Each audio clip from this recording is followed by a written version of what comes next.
The expectations were sky high, and even Apple were wondering, can Apple live up to those?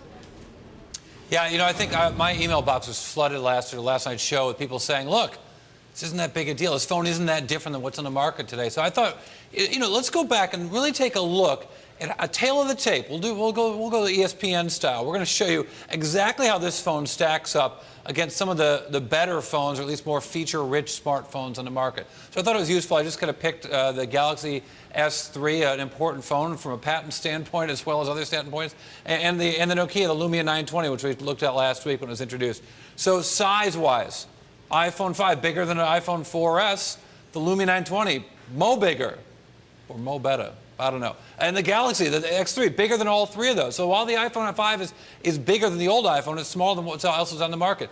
The camera size, 8 megapixel for the new iPhone. When we've got the Nokia's got 8.7 megapixel, and the Samsung phone at 8 megapixels as well. So not a significant improvement there. Now let's move on to some of the other things. The cable, which has been much discussed today in our tech world here. The new Apple cable that's being used to connect the phone, the port, that's showing an entirely new Apple device, requiring people to go out. If they bought a bunch of those, they got one for home, one for the office, one for your suitcase. Well, the new port, the Lightning, is out there for the Apple 5.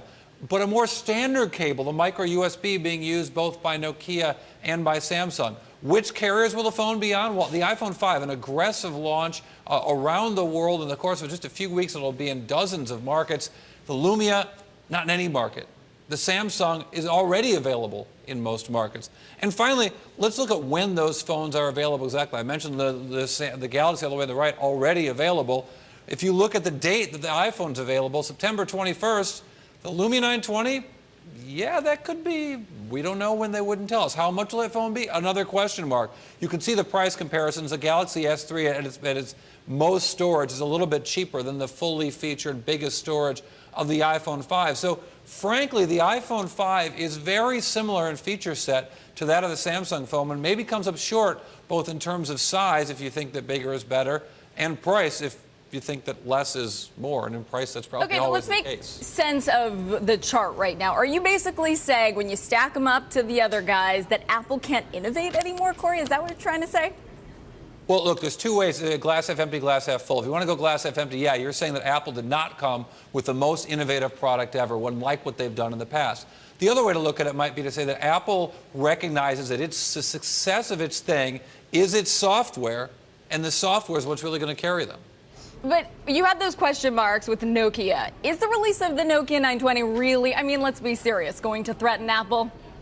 Well, it would have to be released for us to know that. Look, Nokia's got issues here, not the least of which is really misleading journalists when they introduced this phone and they showed that video of people, well, first of all, the stock chart, right? The stock reacted to this, the weakness, the perceived weakness, perhaps, of the iPhone 5, that it wasn't something that the Lumia 920 didn't have. But one of the things Lumia 920 doesn't have is the capabilities that they advertise. That video that we showed you of the woman riding her bike down the street with a comparison video showing one was a bumpy screen, the other wasn't a bumpy screen. Well, that we later found out was a fake. They didn't actually shoot the comparison video using the Nokia phone. So will this phone be able to do what it used to do, what it's advertised to do? We don't know, and fundamentally we won't know how it'll stack up until it's there to stack up against the iPhone 5.